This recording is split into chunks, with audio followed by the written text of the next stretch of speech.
서울 외곽 전원주택 마당에 핀 개나리가 봄바람에 흔들렸습니다.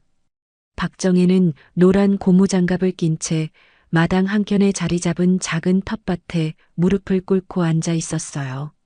하나둘 돋아난 방울토마토 모종을 정성스레 살피는 정혜의 얼굴에는 편안함이 깃들어 있었습니다. 이것 참, 오늘도 해가 따끈하네. 정혜는 이마에 맺힌 땀을 훔치며 중얼거렸어요. 63의 나이가 무색하게 정혜는 여전히 부지런했습니다. 남편이 세상을 떠난 지 3년 혼자 살던 정혜는 외아들 김동연의 권유로 서울 외곽의 이 전원주택에서 함께 살게 되었지요. 어머니, 점심 드세요. 조용한 목소리가 들려왔습니다. 최윤지, 34살의 며느리였지요. 깔끔한 앞치마를 두른 윤지는 항상 단정했어요. 하지만 그 단정함 뒤에 무엇이 있는지 정혜는 항상 궁금했습니다. 그래, 고마워. 손 좀 씻고 들어갈게. 정혜는 윤지의 표정을 살폈어요. 언제나처럼 미소 짓고 있었지만 그 미소가 눈까지 닿지 않는 것 같았습니다. 3년이 지났지만 정혜와 윤지 사이에는 여전히 어색함이 흘렀어요. 동현이는 회사에서 도시락 잘 먹고 있겠지? 식탁에 앉으며 정혜가 물었습니다. 윤지는 밥을 떠서 정혜 앞에 내려놓았어요. 네, 아침에 싸드렸어요. 요즘은 회식도 안 한대요. 윤지의 말에 정혜는 고개를 끄덕였습니다. 예전에는 늘 자정이 넘어서야 들어오곤 했던 아들이었는데 요즘은 퇴근 시간에 맞춰 집에 들어왔습니다. 그것도 놀라운 변화였지만 더 놀라운 것은 아들의 체중이었어요. 90kg까지 나갔던 동현이 몰라보게 말라가고 있었거든요. 처음에는 드디어 건강에 신경 쓰는구나 싶었습니다. 하지만 최근 들어 정혜는 불안한 마음이 들었어요. 윤지야, 동현이가 요즘 많이 마른 것 같아. 어제 저녁에도 밥 몇 숟가락 안 먹더라고. 윤지는 젓가락질을 잠시 멈추고 정혜를 바라봤어요. 건강해지려고 노력 중이에요. 예전에는 비만 때문에 고생했잖아요. 걱정 마세요, 어머니. 윤지의 대답은 항상 그랬습니다.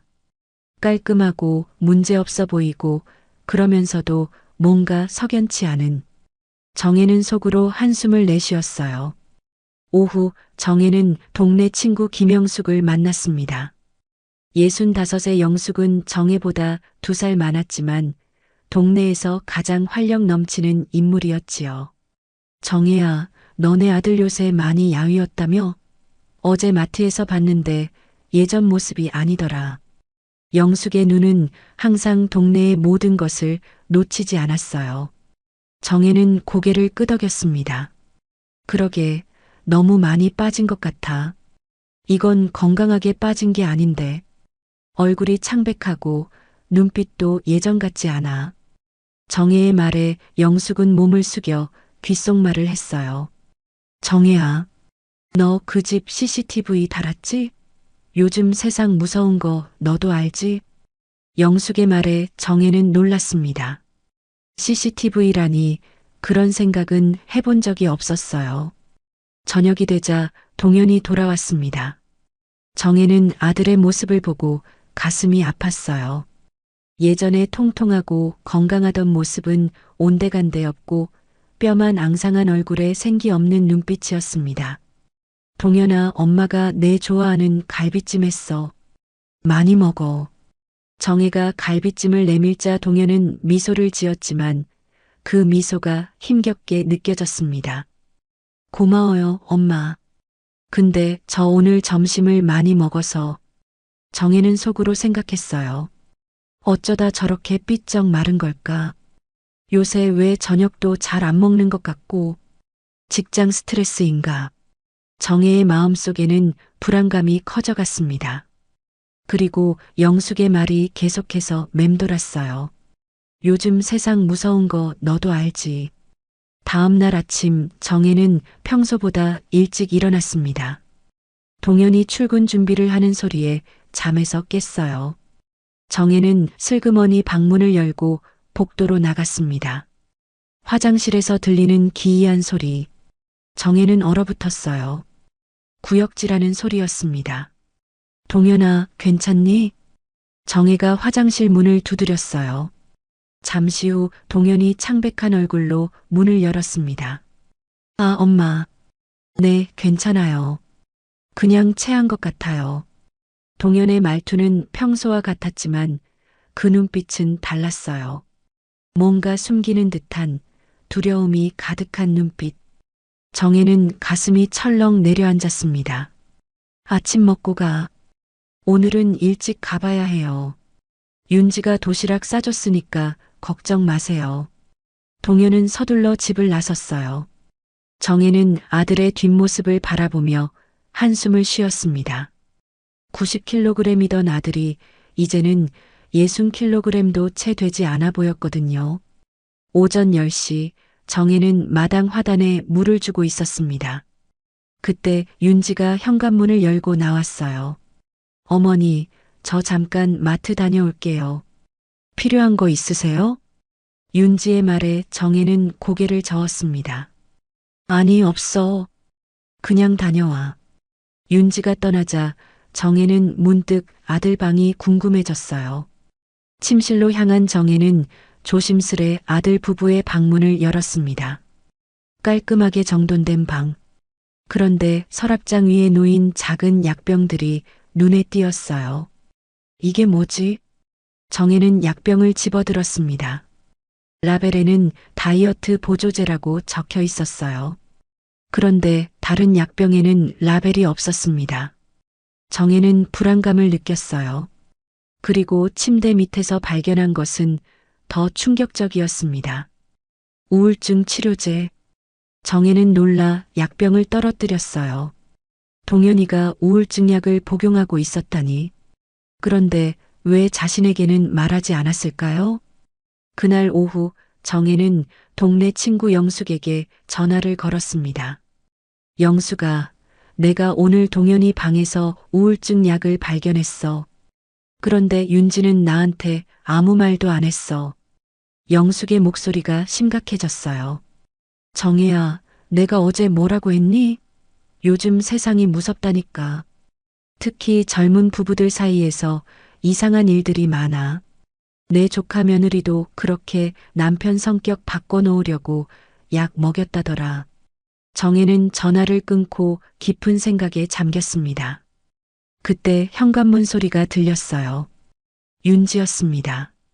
정혜는 아무 일도 없었던 것처럼 행동했어요. 저녁 시간 동현이 회사에서 돌아왔습니다. 정혜는 아들의 안색을 살폈어요. 점점 더 말라가는 모습이 가슴 아팠습니다. 동현아, 엄마가 내 좋아하는 김치찌개 끓였어. 많이 먹어. 동현은 미소 지었지만 식탁에 앉아서는 밥을 몇 숟가락 뜨다가 그만두었어요. 배가 별로 안 고파요, 엄마. 정혜는 속으로 아들의 건강을 걱정했습니다. 그런데 더 이상한 것은 윤지의 행동이었어요.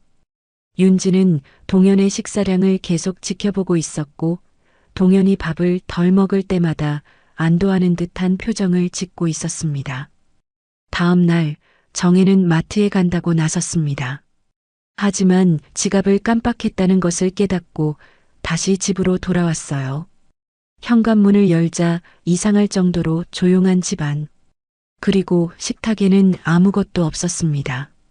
어머니, 벌써 돌아오셨어요? 윤지의 목소리에 정혜는 놀랐습니다. 윤지는 이상하게 싱글벙글 웃고 있었어요. 지갑을 놓고 와서. 근데 왜 이렇게 조용해? 동현이는? 아, 동현 씨는 오늘 점심에 친구 만난다고 나갔어요. 정혜는 의아했습니다. 아들이 친구를 만난다고 한 적이 없었거든요. 그리고 동현의 도시락은? 윤지는 매일 아침 도시락을 싸준다고 했는데 정혜는 무언가 이상함을 느꼈어요. 그날 오후 정혜는 남편의 친구였던 퇴직 형사 정주원에게 전화를 걸었습니다. 주원 씨, 저 박정혜예요. 혹시 시간 되세요? 상담 좀 받고 싶은데.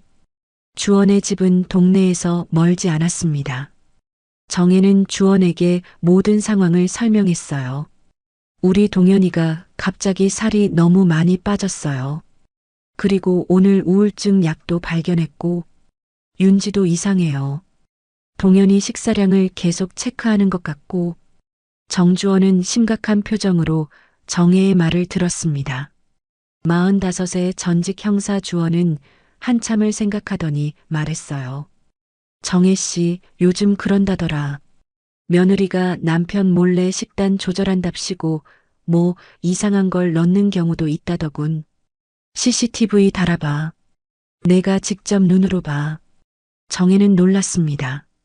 CCTV라니? 가족을 감시한다는 생각에 마음이 무거웠어요. 하지만 아들의 건강이 걱정되었습니다. 그런데 어떻게 설치해요? 요즘은 소형 카메라가 많아. 내가 도와줄게. 주방과 거실이 모두 보이는 곳에 달면 좋겠어. 정혜는 깊은 고민에 빠졌습니다. 가족을 의심하는 것은 옳지 않다고 생각했지만 아들의 건강을 생각하면 모든 가능성을 열어두어야 했어요. 그날 밤 정혜는 잠을 이루지 못했습니다. 동현이 화장실에서 다시 구토하는 소리가 들렸거든요. 정혜는 결심했습니다.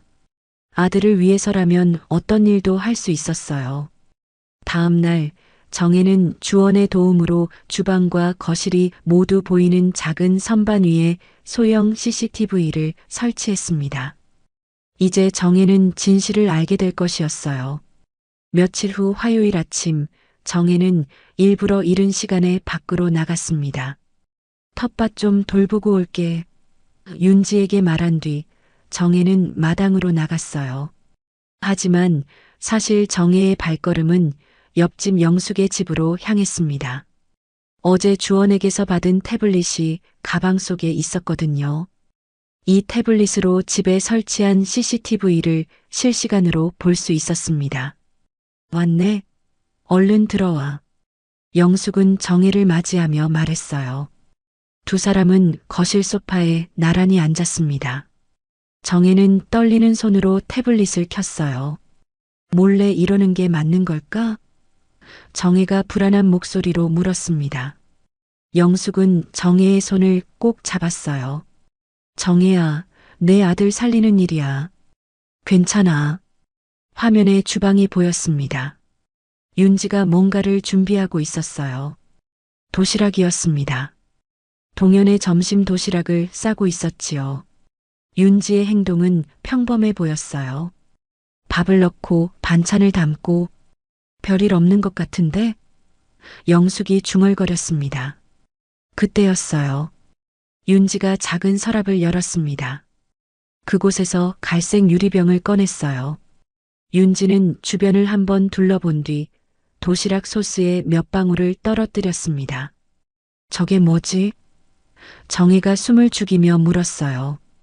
윤지는 다시 유리병을 서랍에 넣고 도시락을 마저 싸서 식탁 위에 올려놓았습니다. 그리고 계단을 올라가 2층으로 사라졌어요. 빨리 찍어. 저장해. 영숙이 급하게 말했습니다. 정혜는 태블릿의 저장 버튼을 눌렀어요. 방금 본 장면이 저장되었습니다.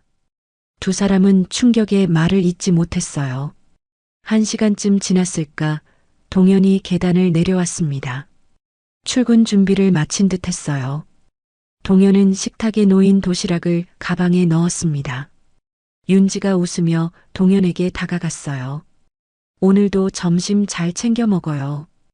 회식 있어도 술은 적당히만 마시고. 윤지의 말에 동현이 고개를 끄덕였습니다. 평범한 아침 풍경 같았어요. 하지만 정혜와 영숙의 눈에는 모든 것이 달라 보였습니다. 동현이 출근하고 시간이 더 흘렀어요. 윤지도 어디론가 외출했습니다. 그제야 정혜는 집으로 돌아갔습니다. 저 유리병을 찾아봐야겠어. 정혜는 집에 들어서자마자 주방으로 향했어요. 윤지가 열었던 서랍을 조심스럽게 열었습니다. 하지만 그곳에는 아무것도 없었어요. 정혜는 다른 서랍들도 뒤졌지만 그 갈색 유리병은 찾을 수 없었습니다. 오후 정혜는 다시 주원을 만났어요. 이거 봐요. 정혜는 녹화된 영상을 주원에게 보여주었습니다. 주원은 심각한 표정으로 영상을 지켜봤어요. 병이 안 보여서 확실한 건 알 수 없지만 의심스러운 건 맞네요. 제가 약사 친구에게 이 영상 좀 보여줘도 될까요? 정혜는 고개를 끄덕였습니다. 아들의 건강이 우선이었거든요. 이틀 뒤 주원에게서 전화가 왔어요. 정혜 씨, 우리 만나야겠어요. 중요한 이야기가 있습니다. 정혜의 가슴이 철렁 내려앉았습니다. 주원의 목소리가 무겁게 느껴졌거든요. 정혜는 서둘러 주원의 집으로 향했어요. 앉으세요. 주원이 정혜를 소파로 안내했습니다. 책상 위에는 태블릿이 놓여 있었어요. 저희가 본 영상을 약사 친구에게 보여줬습니다. 확실한 건 아니지만 몇 가지 가능성이 있대요.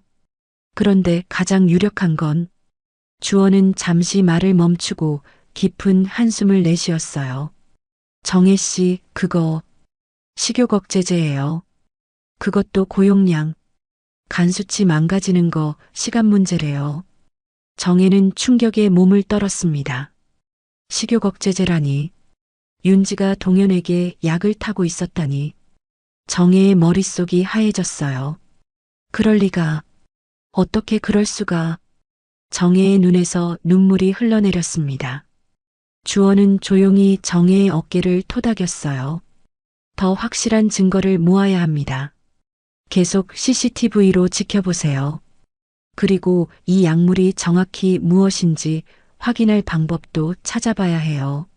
정혜는 망연자실한 표정으로 고개를 끄덕였습니다.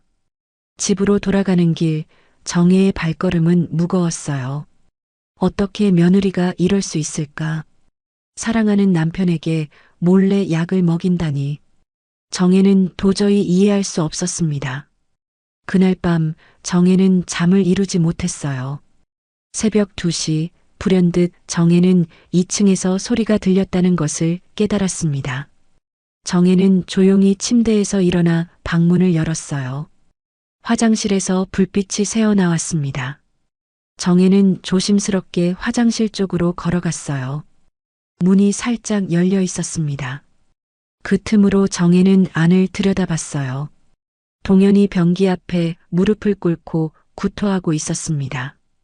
그리고 윤지는 옆에서 동현의 등을 토닥이고 있었어요. 괜찮아요. 이제 곧 나아질 거예요. 당신 건강해지면 모든 게 좋아질 거예요. 윤지의 말에 정혜는 분노가 치밀었습니다. 하지만 아직은 때가 아니었어요. 더 많은 증거가 필요했습니다. 다음 날 정혜는 일부러 동현의 도시락을 가져갔습니다. 윤지야, 미안한데 내가 오늘 영숙이네 가기로 했거든. 동현이 도시락 내가 들고 가서 회사에 갖다 줄게.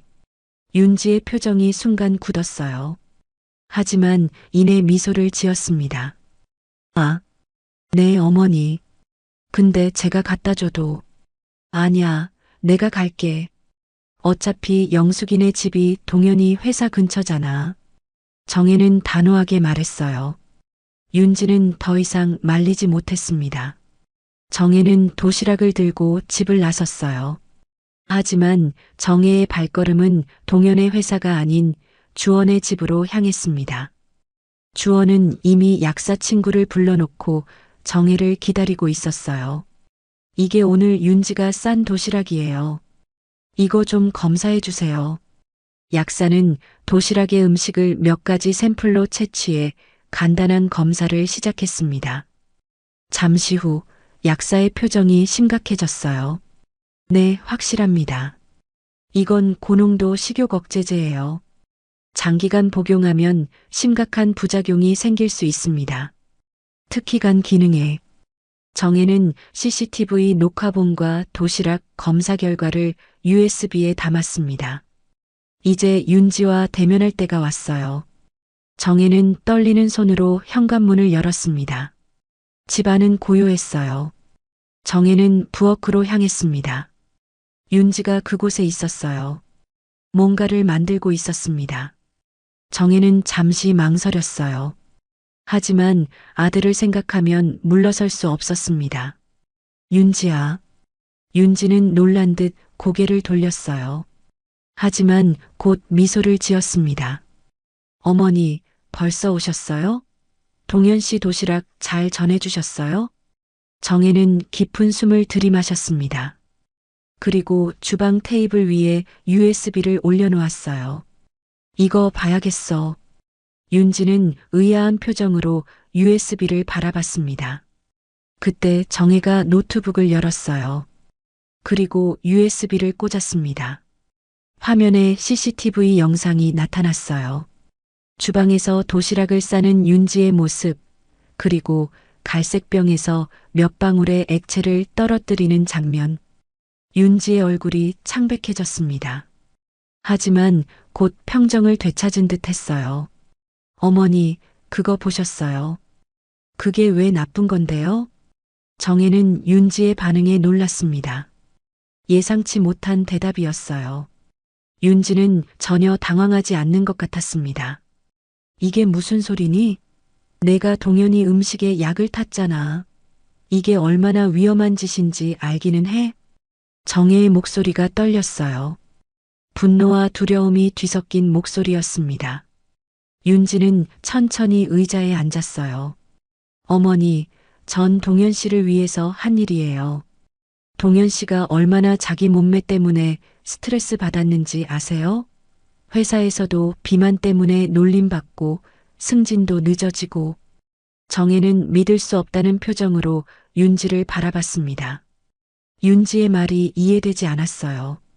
그래서 내가 약을 탄 거니? 동현이 건강이 망가지는 걸 몰랐어? 윤지의 표정이 점차 변했습니다. 온화한 미소는 어딘가 차가운 표정으로 바뀌었어요. 어머니는 모르시겠죠? 요즘 세상에서 몸매가 얼마나 중요한지. 게다가 동현 씨는 의지력이 약해요. 스스로는 절대 다이어트 못해요. 정혜는 화가 치밀었어요. 아들을 위한다는 명목으로 이런 짓을 저지르다니. 내가 이런 식으로 동현이를 도울 거면 차라리 그냥 내버려 두지 그랬니? 동현이가 죽어가는 걸 몰랐다고? 내가 이게 사랑이야? 사람을 이렇게 만들어 놓고. 정혜의 외침에 윤지는 눈을 부릅뜨고 대답했습니다. 어머니는 몰라요. 동현 씨가 살찐 거 얼마나 스트레스 받았는지. 그 사람 우울증 약도 몰래 끊었어요. 그래야 운동이라도 하지. 정혜는 충격의 말을 잇지 못했어요. 우울증 약까지 끊었다니. 정혜는 그제야 이해했습니다. 며느리가 사랑이라는 이름으로 학대를 저지르고 있다는 사실을요. 윤지야, 넌 병이 있어. 내 행동이 얼마나 위험한 짓인지 모르겠니? 동현이 간 수치가 심각하게 나빠졌어. 검사 결과도 있어. 정혜는 노트북 화면을 넘겼습니다. 도시락 음식에서 검출된 식욕 억제제 성분 분석표가 나타났어요. 윤지의 눈빛이 흔들렸습니다. 그게 무슨 말이에요? 전 그냥 시중에 파는 다이어트 보조제를. 정혜는 고개를 저었어요. 거짓말 그만해. 이건 불법 약물이야. 어디서 구한 거니? 윤지는 입술을 깨물었습니다. 그리고 작은 목소리로 말했어요. 인터넷에서요. 효과가 좋다고 해서. 정혜는 깊은 한숨을 내쉬었습니다. 그리고 결심했어요. 오늘 당장 동현이랑 병원에 가자. 그리고 넌 상담을 받아야겠어. 윤지의 표정이 굳었습니다. 그리고 갑자기 윤지는 울음을 터뜨렸어요. 어머니, 제발이요. 동현 씨한테 말하지 마세요. 제가 잘못했어요.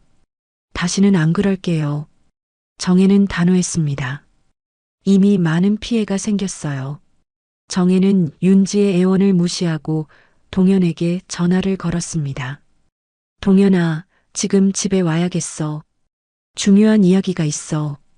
전화를 끊은 정혜는 윤지를 바라봤어요. 윤지는 두려움에 떨고 있었습니다. 넌 왜 이런 짓을 한 거니? 정말 동현이를 사랑해서? 윤지의 눈에서 눈물이 흘러내렸어요. 저도 처음엔 그냥 조금만 도와주려고 했어요. 근데 동현 씨가 살이 빠지기 시작하니까 주변 사람들 반응이 달라지더라고요. 회사에서도 인정받고 그래서 계속하게 됐어요. 정혜는 안타까운 마음으로 윤지를 바라봤습니다. 윤지의 왜곡된 사랑이 얼마나 위험한지 깨닫지 못하는 것 같았어요. 1시간 후 동현이 집에 도착했습니다. 창백한 얼굴의 동현은 거실에 모인 정혜와 윤지를 보고 의아한 표정을 지었어요. 무슨 일이에요? 갑자기 부르시길래. 정혜는 심호흡을 했습니다. 그리고 USB가 꽂힌 노트북을 동현에게 보여주었어요. 동현아, 이거 봐야겠어. 영상이 재생되기 시작했습니다. 동현의 표정이 점점 굳어갔어요. 그리고 도시락 검사 결과까지 보고 나자 동현은 말을 잇지 못했습니다. 이게 무슨 소리예요? 동현은 충격에 휩싸인 채 윤지를 바라봤어요. 윤지는 고개를 숙인 채 울고 있었습니다. 미안해요. 당신 위해서 한 건데. 동현의 얼굴에 분노가 번졌어요. 내 위해서? 내가 언제 이런 걸 원했어? 나 요즘 계속 아프고 구토하고 어지럽고 그런데 그게 다 당신 때문이었어? 윤지는 변명하려 했지만 동현은 듣지 않았습니다. 동현은 화가 나서 현관문을 향해 걸어갔어요. 동현아, 어디가? 정혜가 걱정스럽게 물었습니다. 잠깐 바람 좀 쐬고 올게요. 동현은 문을 쾅 닫고 나갔습니다. 정혜는 윤지에게 시선을 돌렸어요. 윤지는 소파에 무너지듯 앉아 있었습니다.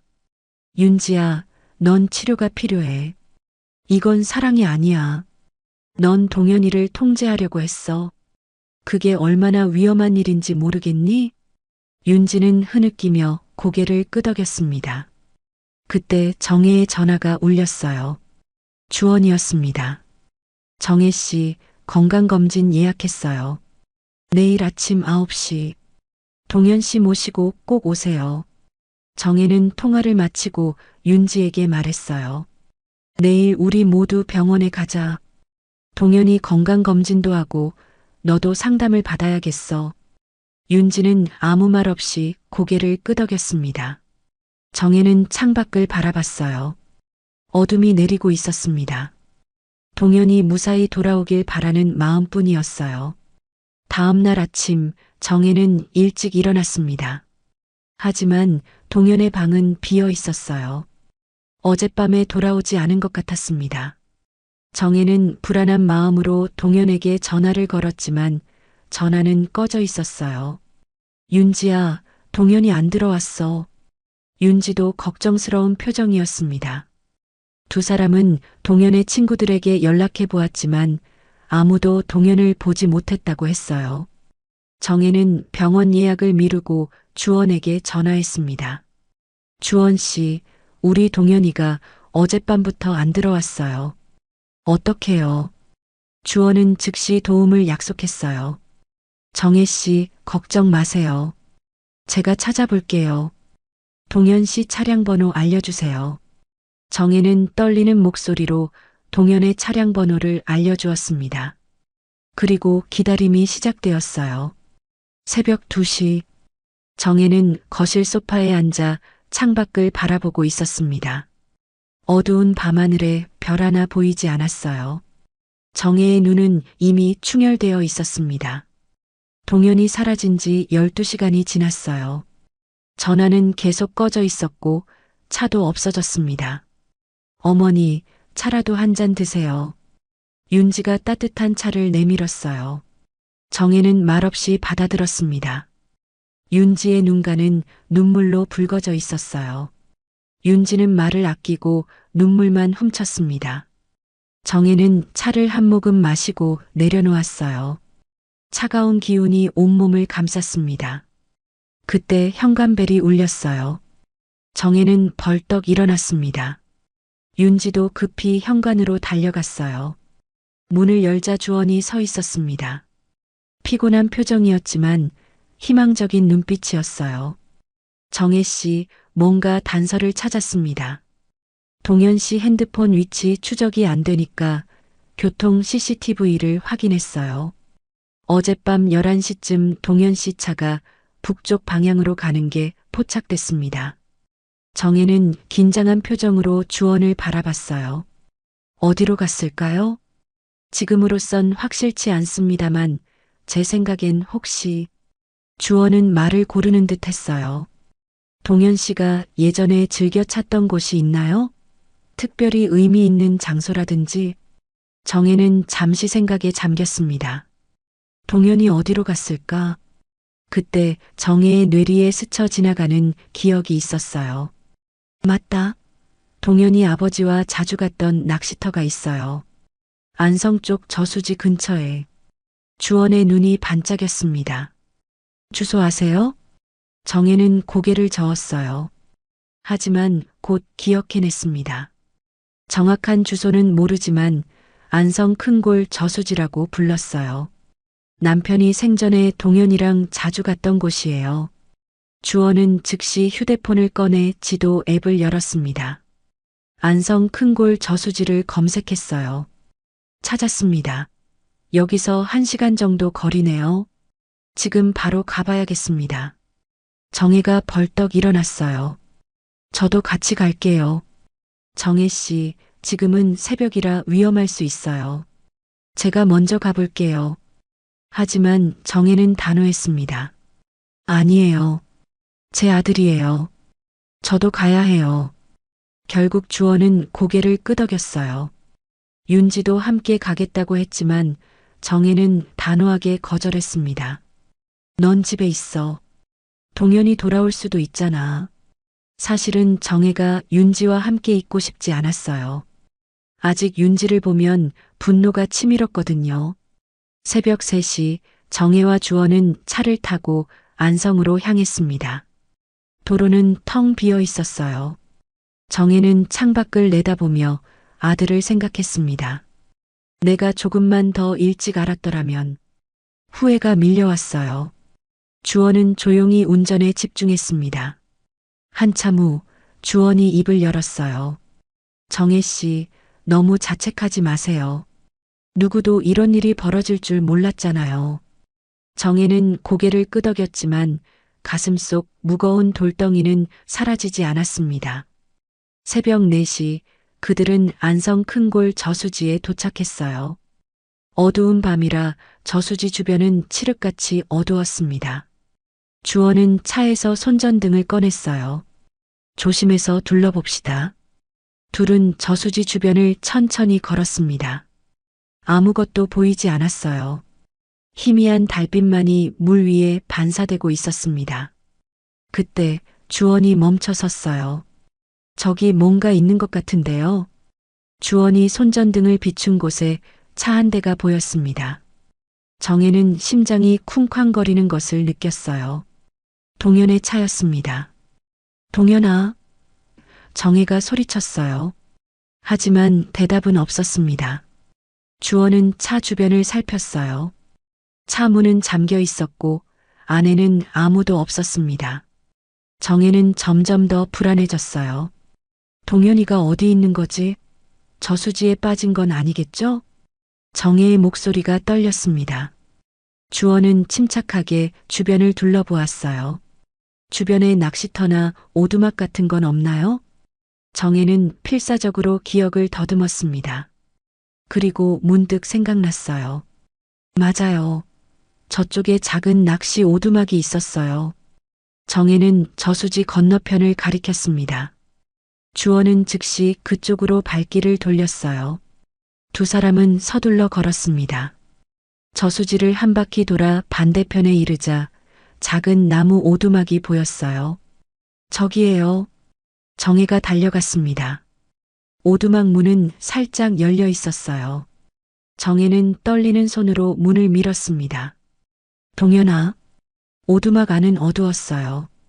주원이 손전등을 비추자 구석에 웅크린 사람의 형체가 보였습니다. 동현이었어요. 정혜는 달려가 아들을 끌어안았습니다. 동현아, 괜찮니? 정신 차려봐. 동현은 의식이 희미한 상태였어요. 얼굴은 창백했고 몸은 차가웠습니다. 주원이 재빨리 다가와 동현의 상태를 살폈어요.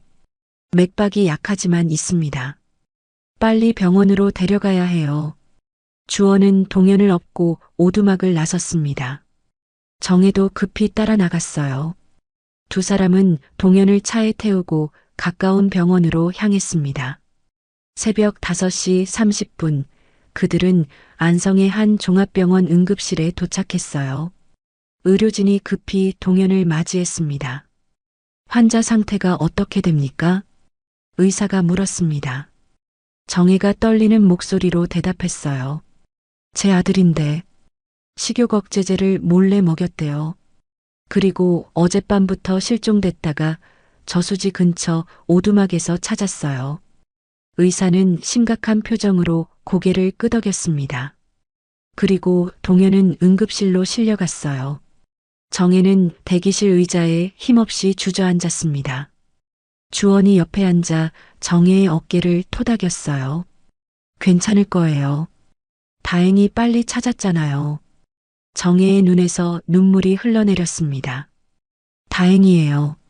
정말 다행이에요. 1시간 후 의사가 대기실로 나왔어요. 보호자분이신가요? 정혜가 벌떡 일어났습니다. 네, 제가 어머니입니다. 우리 아들 괜찮나요? 의사는 조용히 고개를 끄덕였어요. 다행히 생명에는 지장이 없습니다. 하지만 약물 과다 복용이 의심됩니다. 위 세척을 했고 현재 링거를 맞고 있어요. 간 수치가 좋지 않아서 추가 검사가 필요합니다. 정혜는 안도의 한숨을 내쉬었어요. 아들이 살아있다는 사실만으로도 감사했습니다. 언제 의식이 돌아올까요? 곧 깨어날 겁니다. 하지만 당분간 안정이 필요해요. 환자분이 극심한 스트레스와 영양실조 상태입니다. 정신과 상담도 필요할 것 같네요. 의사가 떠난 후 정혜는 주원에게 고개를 숙였어요. 정말 감사합니다. 주원 씨가 아니었으면. 주원은 부드럽게 미소 지었습니다. 친구의 아들이니까요. 당연한 일입니다. 정혜는 동현의 병실로 향했어요. 창백한 얼굴로 누워있는 아들을 보니 가슴이 아팠습니다. 정혜는 조용히 아들의 손을 잡았어요. 동현아, 미안해. 엄마가 몰라봤어. 내가 조금만 더 일찍 알았더라면.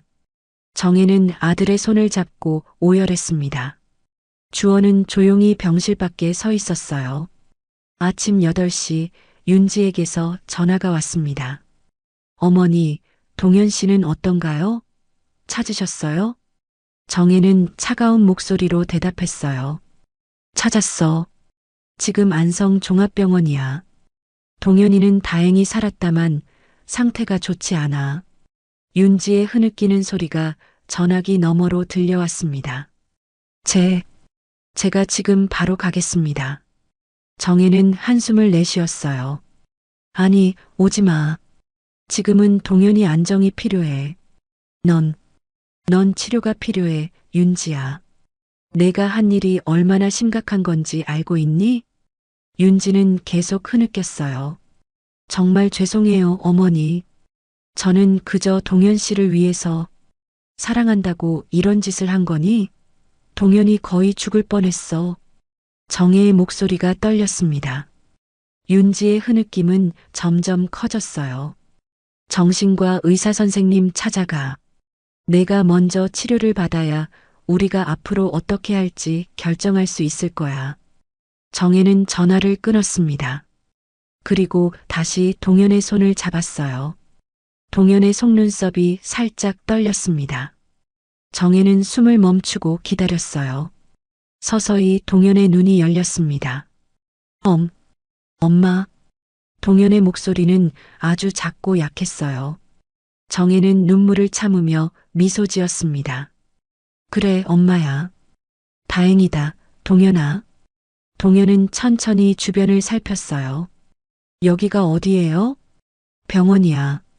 저수지 오두막에서 널 찾았어. 동현의 눈에 눈물이 고였습니다. 엄마, 저 죽고 싶었어요. 정혜는 가슴이 찢어지는 듯 했어요. 아들이 얼마나 고통받고 있었는지 몰랐다니. 정혜는 동현을 부드럽게 안았습니다. 괜찮아. 이제 다 알았으니까. 엄마가 지켜줄게. 동현은 정혜의 품에서 어린아이처럼 흐느꼈어요.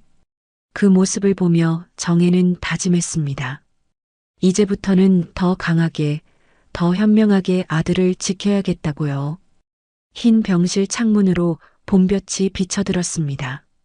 정혜는 병실 의자에 앉아 잠든 동현의 얼굴을 바라보고 있었어요. 이틀이 지났지만 동현의 상태는 여전히 불안정했습니다. 의사는 장기간 약물 복용으로 인한 간 손상이 심각하다고 했어요. 어머니, 잠시 들어가도 될까요? 병실 문이 살짝 열리며 윤지의 목소리가 들렸습니다. 정혜는 고개를 들었어요. 윤지는 창백한 얼굴로 문간에 서 있었습니다. 정혜는 잠시 망설였지만 고개를 끄덕였어요. 들어와. 윤지는 조심스럽게 병실로 들어왔습니다. 그녀의 손에는 작은 꽃다발이 들려 있었어요. 윤지는 동현의 침대 반대편에 조용히 섰습니다. 어떻게 지내셨어요, 어머니? 정혜는 한숨을 내쉬었어요. 윤지가 안쓰럽게 느껴졌지만 아직도 그녀를 온전히 이해할 수는 없었습니다. 그냥 그래. 넌 정신과 상담은 받았니? 윤지는 고개를 끄덕였어요. 네. 어제 갔다 왔어요. 선생님 말씀이. 제가 강박장애가 있대요. 어렸을 때부터 몸매에 대한 집착이 심했던 것 같아요. 윤지의 눈에 눈물이 고였습니다. 정혜는 말없이 윤지를 바라봤어요. 그때 동현이 눈을 떴습니다. 윤지. 윤지는 놀라서 동현을 바라봤어요. 동현의 눈빛은 복잡했습니다. 분노, 슬픔, 그리고 어딘가 연민도 섞여 있었어요. 동현 씨, 미안해요. 정말 미안해요. 윤지의 목소리가 떨렸습니다. 동현은 천천히 상체를 일으켰어요. 정혜가 황급히 다가가 동현을 도왔습니다. 조심해, 아직 약해. 동현은 힘없이 기대앉았어요. 그리고 윤지를 바라봤습니다. 왜 그랬어? 내가 뭘 그렇게 잘못했길래. 동현의 목소리는 작았지만 병실을 가득 채웠어요. 윤지는 흐느꼈습니다. 당신 잘못이 아니에요. 제가 잘못했어요. 당신을 내 맘대로 바꾸려고 했어요. 그게 사랑이라고 생각했어요. 동현은 고개를 저었어요. 그게 어떻게 사랑이야? 난 매일 아프고 괴로웠어. 회사에서도 집에서도 숨쉬기가 힘들었다고. 윤지는 애원하듯 동현을 바라봤습니다. 미안해요. 이제 알아요. 제가 얼마나 이기적이었는지. 치료받을게요. 제발 한 번만 용서해 주세요. 정혜는 조용히 자리에서 일어났어요. 너희 둘이 이야기 나눠. 난 잠시 나갔다 올게. 정혜는 병실을 나섰습니다. 복도에 서서 깊은 숨을 들이마셨어요. 창밖으로 병원 정원이 보였습니다. 벚꽃이 흩날리고 있었어요. 정혜는 천천히 정원으로 향했습니다. 벤치에 앉아 하늘을 올려다보니 문득 남편 생각이 났어요. 당신이 있었더라면 이런 일이 일어났을까? 정혜는 마음속으로 중얼거렸습니다. 1시간쯤 지났을까? 정혜는 다시 병실로 향했어요. 문을 열기 전 병실 안에서 들리는 동현의 목소리에 멈춰 섰습니다. 엄마, 나 그냥 엄마 밥 먹고 싶었어. 회사에서도 집에서도 다 쫓기듯 살았어. 정혜는 문 앞에 서서 아들의 말을 들었어요. 가슴이 아팠습니다. 윤지는 항상 내 몸매를 신경 썼어. 이건 먹지 마, 저건 살찌니까 안 돼. 난 그냥 보통 사람처럼 살고 싶었는데. 정혜는 조용히 문을 열고 들어갔어요. 동현은 눈물을 훔치며 정혜를 바라봤습니다. 엄마. 정혜는 아들 곁으로 다가가 꼭 안아주었어요. 괜찮아. 이제 다 알았으니까. 윤지는 조용히 눈물을 흘리고 있었습니다. 정혜는 윤지를 바라봤어요. 넌 사랑을 가장한 폭력을 저질렀어. 너도 치료가 필요해. 동현이만이 아니라 너도. 윤지는 고개를 끄덕였습니다. 알아요, 어머니. 제가 얼마나 잘못된 생각을 하고 있었는지 이제야 깨달았어요. 제 부모님께도 도움을 청했어요. 정혜는 놀랐어요. 부모님께 연락했구나. 네. 모든 걸 털어놨어요. 부모님도 많이 놀라셨어요. 내일 오신대요. 동현은 피곤한 듯 눈을 감았습니다. 정혜가 이마를 짚어보니 열이 있었어요. 윤지야, 간호사 좀 불러줄래? 동현이 열이 있어. 윤지는 서둘러 나갔고 정혜는 동현의 손을 잡았습니다. 괜찮아. 엄마가 있잖아. 동현은 희미하게 미소 지었어요. 엄마, 미안해요. 내가 약해서. 정혜는 고개를 저었습니다. 아니야. 내가 약한 게 아니라 내 주변이 너무 힘들었던 거야. 이제 다 알았으니까 같이 고쳐나가자. 다음 날 윤지의 부모님이 병원에 찾아왔습니다. 윤지의 어머니 박미숙은 울면서 정혜에게 사과했어요. 정혜 씨, 정말 죄송합니다. 우리 윤지가 그렇게까지 마음이 망가진 줄 몰랐어요. 정혜는 미숙의 손을 잡았습니다. 괜찮아요. 이제 알았으니 함께 이겨내야죠. 윤지의 아버지 최재호는 무거운 표정으로 정혜를 바라봤어요. 사위에게 이런 일이 생기다니 정말 면목이 없습니다. 앞으로 윤지 치료에 최선을 다하겠습니다. 정혜는 고개를 끄덕였어요. 그리고 병실로 들어가 동현과 윤지에게 말했습니다. 이제부터 우리 모두 치료를 받자. 가족 상담도 필요할 것 같아. 동현과 윤지는 고개를 끄덕였어요. 윤지의 부모님도 동의했습니다. 정혜는 문득 희망을 느꼈어요. 아직 모든 것이 엉망이지만 적어도 진실을 마주하게 되었으니까요. 일주일 후 동현은 퇴원했습니다. 의사는 계속해서 간 기능 검사를 받아야 한다고 했어요. 그리고 심리 상담도 정기적으로 받을 것을 권했습니다. 동현아, 당분간 우리 집에서 지낼까? 정혜가 제안했어요. 동현은 고개를 끄덕였습니다. 윤지는 자신의 부모님 집으로 돌아갔어요. 심리 치료를 받기로 했습니다. 정혜의 집으로 돌아온 동현은 익숙한 방에 짐을 풀었어요. 정혜가 따뜻한 미역국을 끓였습니다.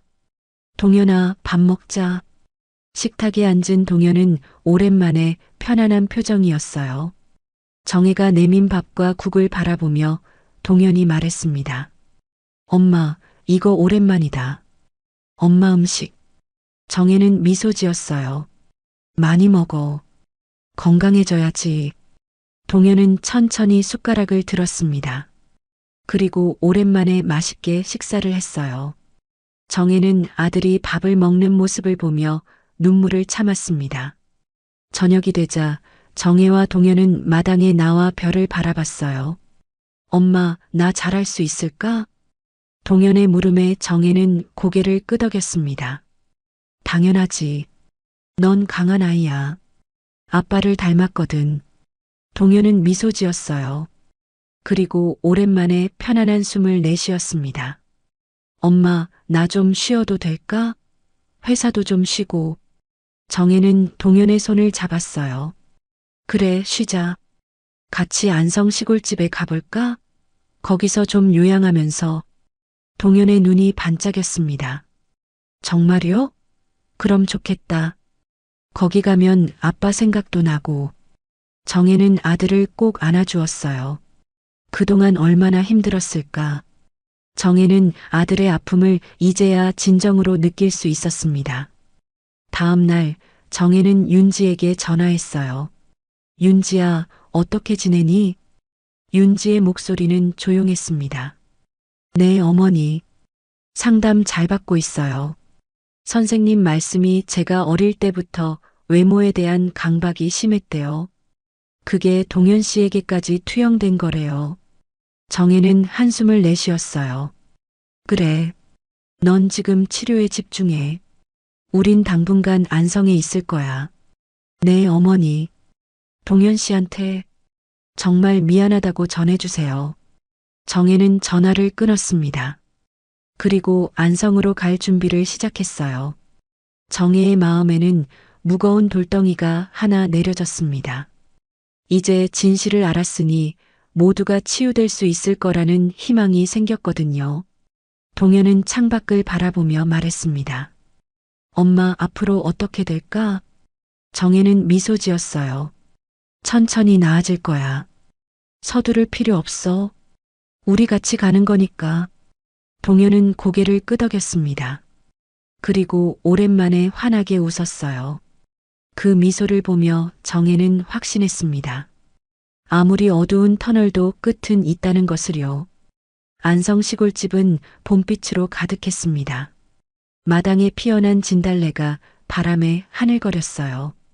정혜는 마당에 작은 평상을 놓고 앉아 있었습니다. 동현은 어제부터 집 뒤편 텃밭을 일구고 있었어요. 이곳에 온 지 2주일이 지났습니다. 동현의 얼굴에는 조금씩 생기가 돌아오고 있었어요. 동현아, 물 마시러 들어와. 정혜가 불렀습니다. 동현은 땀을 닦으며 집으로 들어왔어요. 정혜는 시원한 보리차를 내밀었습니다. 엄마, 저번에 심은 상추 벌써 자라고 있어요. 곧 먹을 수 있겠어. 정혜는 미소 지었어요. 아들이 활기를 되찾아가는 모습이 고마웠습니다. 동현은 천천히 보리차를 마셨어요. 그러다 문득 말했습니다. 엄마, 오늘 윤지한테서 전화 왔어요. 정혜는 얼굴을 들었어요. 윤지와 동현은 가끔 통화를 했지만 서로 만나지는 않았습니다. 윤지는 여전히 치료 중이었어요. 뭐래? 자기 부모님이랑 우리 집에 오고 싶대요. 모든 걸 직접 사과하고 싶다고. 정혜는 잠시 생각에 잠겼습니다. 그동안 윤지와의 관계를 어떻게 해야 할지 고민이었어요. 동현이 정혜의 표정을 살폈습니다. 어때요, 엄마? 만나볼까요? 정혜는 깊은 숨을 내쉬었어요. 내가 괜찮다면 나도 괜찮아. 하지만 무리하지는 마. 아직 완전히 회복된 게 아니니까. 동현은 고개를 끄덕였습니다. 그리고 전화를 걸어 윤지에게 주말에 오라고 했어요. 토요일 오전 윤지와 그녀의 부모님이 안성 시골집을 찾았습니다. 윤지는 창백한 얼굴이었지만 예전보다는 건강해 보였어요. 최재호와 박미숙도 조심스럽게 정혜에게 인사했습니다. 정혜 씨, 그동안 잘 지내셨어요? 미숙이 조심스럽게 물었어요. 정혜는 고개를 끄덕였습니다. 그리고 모두를 거실로 안내했어요. 시골집 거실은 작았지만 햇살이 잘 들어와 밝았습니다. 동현은 조용히 윤지를 바라봤어요. 많이 좋아진 것 같네. 윤지는 미소 지었습니다. 그런데 그 미소가 전과는 달랐어요. 더 진실되고 덜 긴장된 미소였습니다. 동현 씨도 건강해 보여요. 정말 다행이에요. 정혜는 차를 내왔어요. 모두 조용히 차를 마셨습니다. 어색한 침묵이 이어졌어요. 결국 윤지가 먼저 입을 열었습니다. 어머니, 동현 씨, 정말 죄송합니다. 제가 한 행동들이 얼마나 잘못됐는지 이제야 깨달았어요. 윤지의 목소리가 떨렸어요.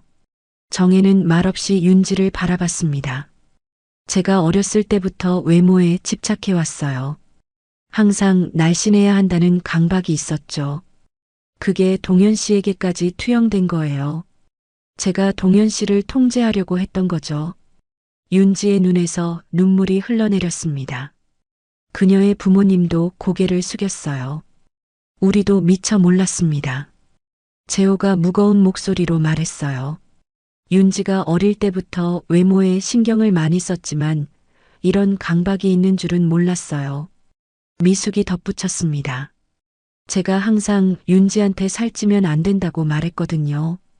엄마인 제가 그런 강박을 심어준 것 같아 너무 미안해요. 정혜는 차분히 이들의 이야기를 들었습니다. 그리고 마침내 입을 열었어요. 윤지야, 내가 한 일은 정말 위험한 일이었어. 동현이가 거의 죽을 뻔했어. 윤지는 흐느꼈어요. 정혜는 계속 말을 이었습니다. 하지만 내가 지금 치료를 받고 있다는 것, 그리고 진심으로 반성하고 있다는 건 알아. 우리 모두 실수를 해.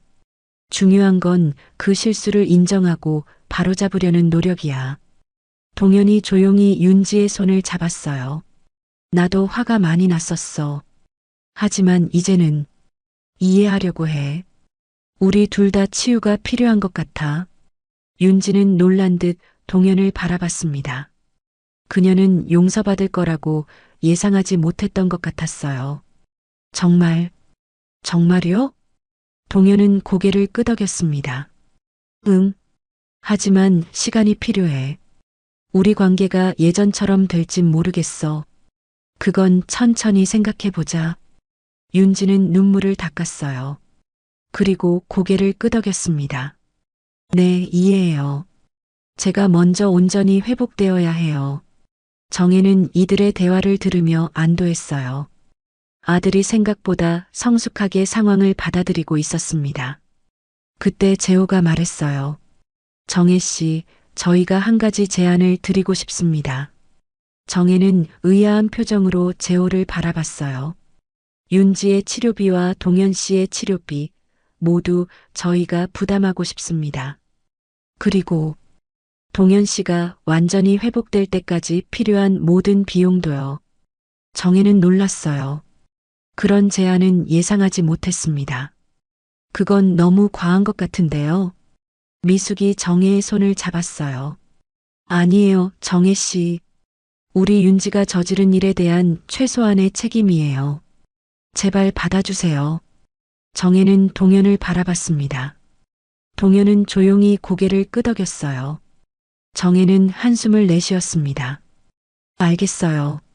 하지만 그것보다 더 중요한 건 윤지가 완전히 회복되는 거예요. 윤지는 고개를 끄덕였어요. 네, 어머니. 제가 꼭 나아질게요. 그리고 제가 한 행동들이 얼마나 잘못됐는지 제대로 깨달았어요. 다시는 그런 일이 없을 거예요. 정혜는 문득 윤지를 바라보며 처음으로 연민을 느꼈어요. 윤지도 피해자였을지 모른다는 생각이 들었습니다. 어린 시절부터 심어진 강박이 결국 이런 상황을 만들었을 테니까요. 윤지야, 넌 혼자가 아니야. 우리 모두 함께 이겨낼 거야. 윤지의 눈에서 다시 눈물이 흘러내렸습니다. 하지만 이번엔 안도의 눈물 같았어요. 오후 정혜는 모두를 위해 점심을 준비했습니다. 텃밭에서 가져온 신선한 채소로 비빔밥을 만들었어요. 식탁에 둘러앉아 조용히 식사를 했습니다. 처음으로 가족처럼 느껴지는 순간이었어요. 식사 후 정혜와 미숙은 마당에 나와 이야기를 나눴습니다. 정혜 씨, 정말 감사해요. 우리 윤지를 이해해 주셔서. 정혜는 고개를 저었어요.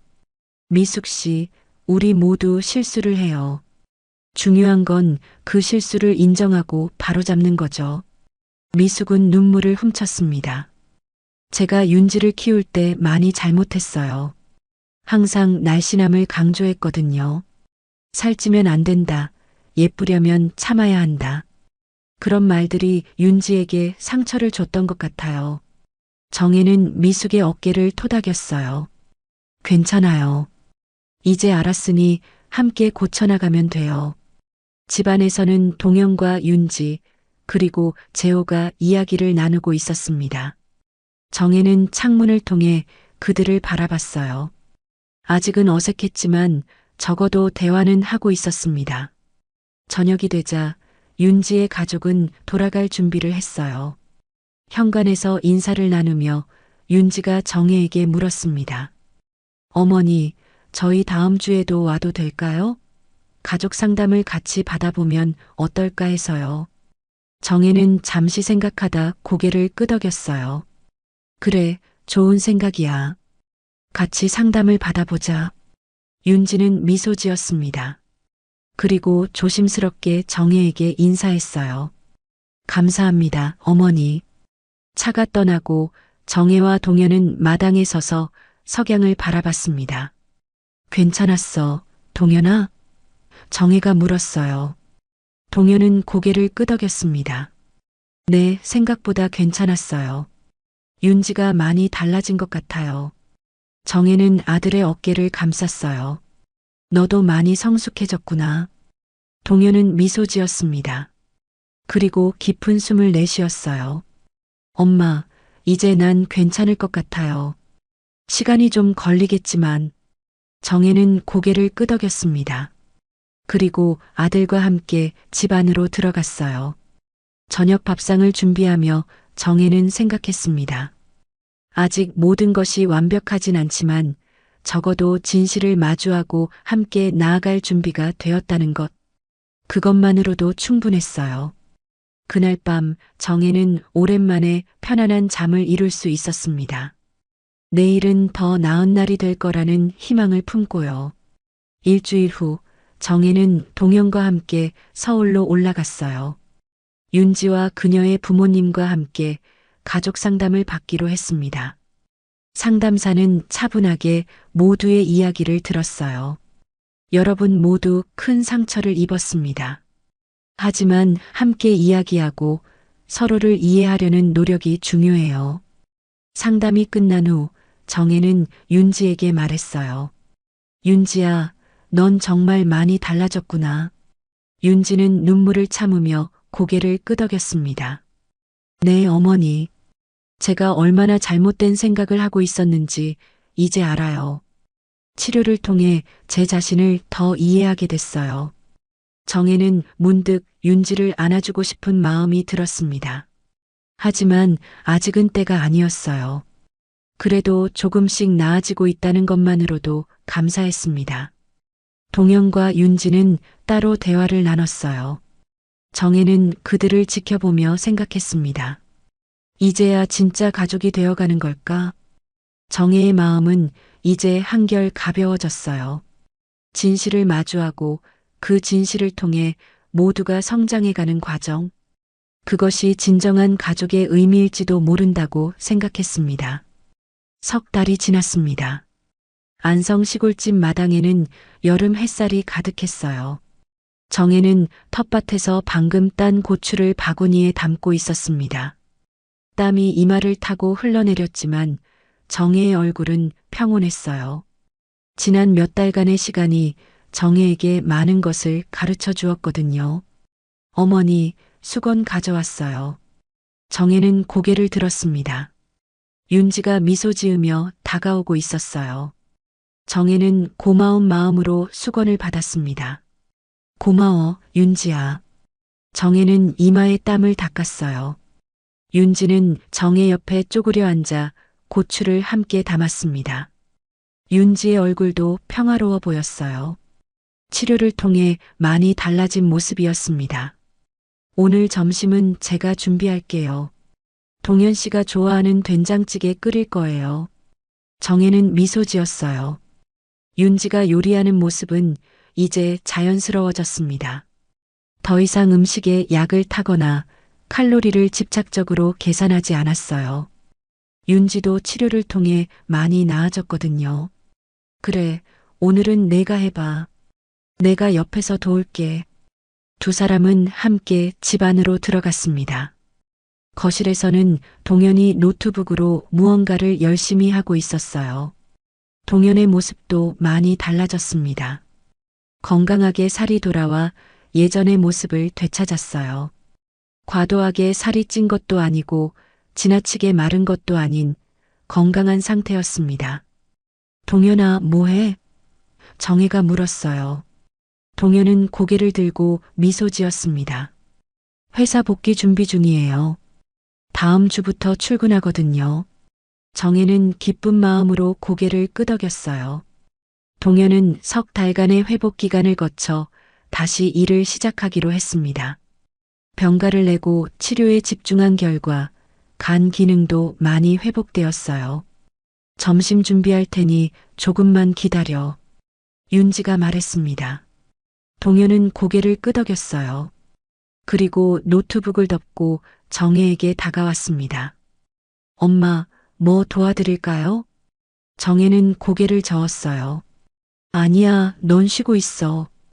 윤지랑 내가 할게. 동현은 소파에 앉아 텔레비전을 켰습니다. 정혜는 부엌으로 향했어요. 윤지가 벌써 앞치마를 두르고 준비를 시작하고 있었습니다. 된장찌개 끓이는 법 기억나? 정혜가 물었어요. 윤지는 고개를 끄덕였습니다. 네, 어머니가 알려주신 대로 해볼게요. 정혜는 윤지 옆에 서서 천천히 지켜봤어요. 윤지는 이제 음식을 통제의 도구로 사용하지 않았습니다. 오히려 음식을 통해 사랑을 표현하는 법을 배우고 있었어요. 고추는 좀 더 잘게 썰어. 그래야 맛이 잘 우러나. 윤지는 정혜의 조언을 들으며 요리를 계속했습니다.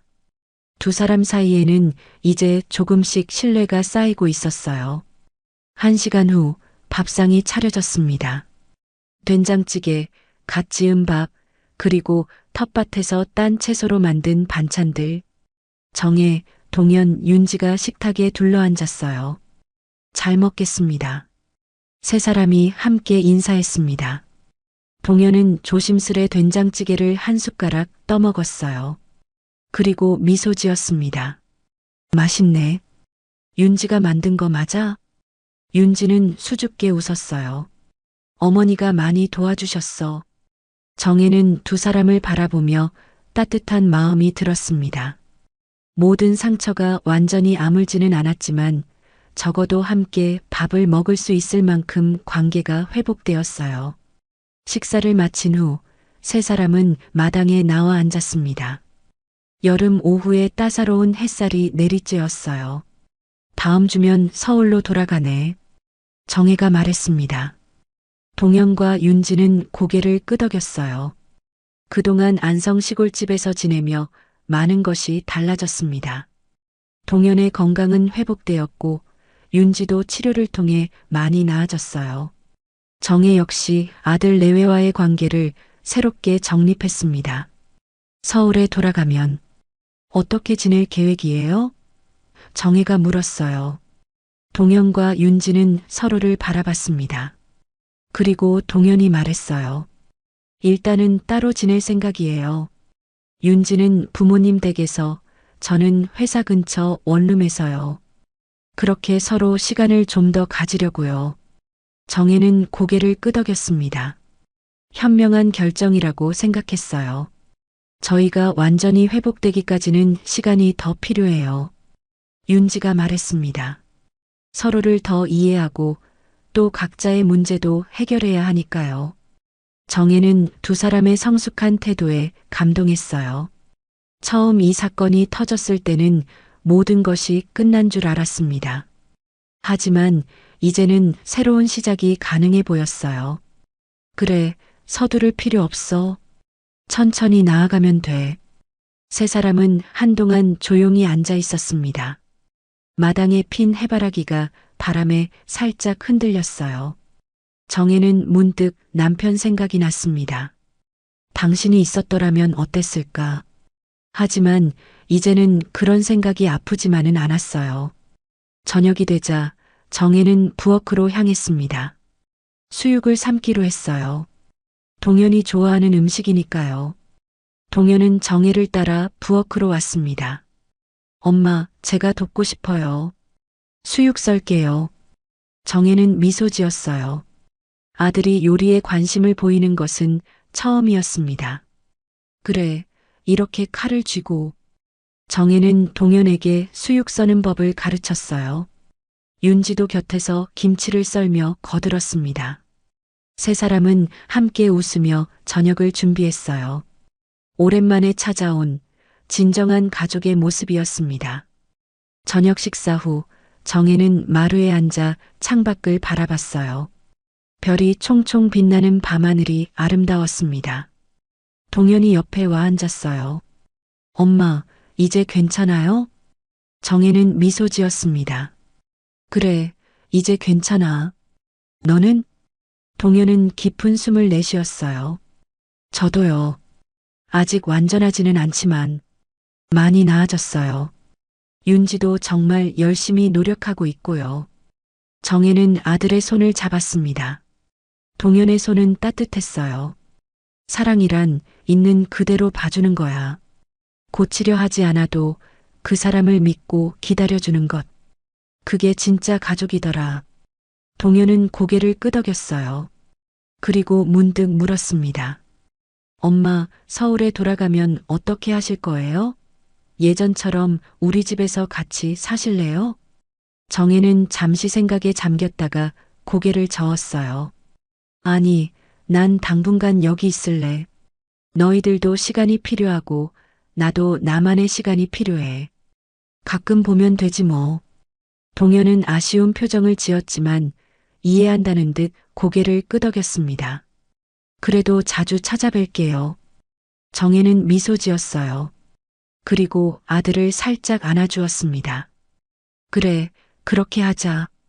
그날 밤 정혜는 오랜만에 편안한 잠을 이룰 수 있었어요. 꿈속에서 정혜는 남편을 만났습니다. 남편은 미소 지으며 정혜를 바라봤어요. 잘했어, 정혜야. 내가 우리 가족을 지켰구나. 정혜는 눈물을 흘리며 남편의 손을 잡았습니다. 그리고 아침이 왔어요. 일주일 후 정혜는 동현과 윤지를 배웅했습니다. 두 사람은 각자의 짐을 챙겨 서울로 돌아갔어요. 정혜는 마당에 서서 그들이 떠나는 모습을 지켜봤습니다. 안녕히 계세요, 어머니. 자주 찾아뵐게요. 윤지가 정혜를 꼭 안아주었어요. 정혜도 윤지를 안아주었습니다. 이제는 그럴 수 있었어요. 그래, 조심히 가. 그리고 치료 꾸준히 받아. 동현도 정혜를 안아주었습니다. 예전과 달리 건강해진 모습이 정혜는 기뻤어요. 엄마 아프시면 꼭 연락하세요. 금방 달려올게요. 정혜는 고개를 끄덕였습니다. 그리고 동현의 뺨을 쓰다듬었어요. 걱정 마. 난 괜찮아. 너희들 잘 지내. 차가 떠나고 정혜는 다시 집 안으로 들어갔습니다. 텅 빈 집이 처음에는 쓸쓸하게 느껴졌어요. 하지만 정혜는 곧 미소 지었습니다. 이제는 자신만의 시간을 가질 수 있었으니까요. 정혜는 부엌으로 향했어요. 혼자 먹을 점심을 준비하기 위해서였습니다. 텃밭에서 가져온 채소로 비빔밥을 만들기로 했어요. 정혜는 천천히 야채를 다듬었습니다. 그리고 문득 깨달았어요. 지금 이 순간이 행복하다는 것을요. 여름은 가고 가을이 왔습니다. 정혜는 여전히 안성 시골집에 살고 있었어요. 동현과 윤지는 한 달에 한 번씩 정혜를 찾아왔습니다. 두 사람은 여전히 따로 살고 있었지만 서로를 이해하려는 노력을 계속하고 있었어요. 가족 상담도 꾸준히 받고 있었습니다. 어느 가을날 정혜는 마당에 평상을 놓고 앉아 단풍나무 잎이 물드는 것을 바라보고 있었어요. 이웃집 영숙이 놀러 왔습니다. 정혜야, 잘 지냈어? 영숙이 물었어요. 정혜는 미소 지었습니다. 응, 잘 지냈어. 너는? 두 사람은 평상에 나란히 앉아 차를 마셨어요. 영숙이 정혜를 흐뭇하게 바라봤습니다. 얼굴이 좋아 보여. 많이 달라졌네. 정혜는 고개를 끄덕였어요. 그래, 많은 일이 있었지. 하지만 이제 모두 괜찮아. 영숙은 정혜의 손을 잡았습니다. 동현이랑 윤지는 어때? 정혜는 따뜻한 미소를 지었어요. 많이 나아졌어. 둘 다 열심히 치료받고 있고 서로를 이해하려고 노력해. 언젠가는 다시 함께 살게 될 거야.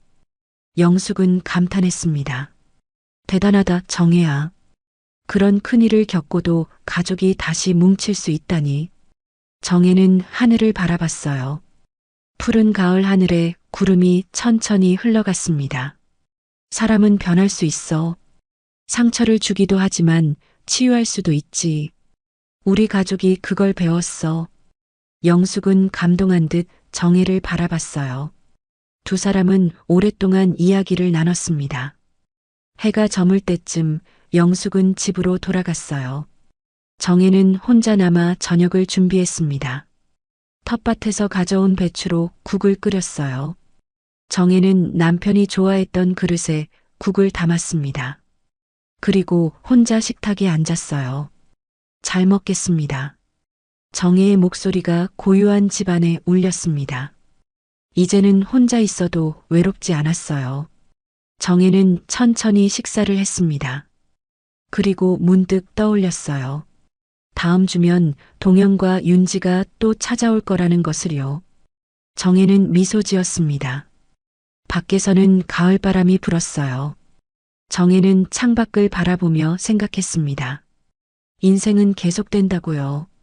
상처가 있어도 아픔이 있어도 우리는 계속 살아가야 한다고요. 그리고 때로는 그 상처를 통해 우리가 더 강해진다는 것도요. 정혜는 조용히 중얼거렸습니다. 사랑이란 있는 그대로 봐주는 거야. 고치려 하지 않아도 그 사람을 믿고 기다려주는 것. 그게 진짜 가족이더라. 창밖으로 별이 하나둘 빛나기 시작했습니다. 정혜는 평온한 마음으로 내일을 기다렸어요. 더 이상 두렵지 않았습니다. 무슨 일이 있어도 이제 정혜는 자신과 가족을 지킬 수 있다는 것을 알았으니까요.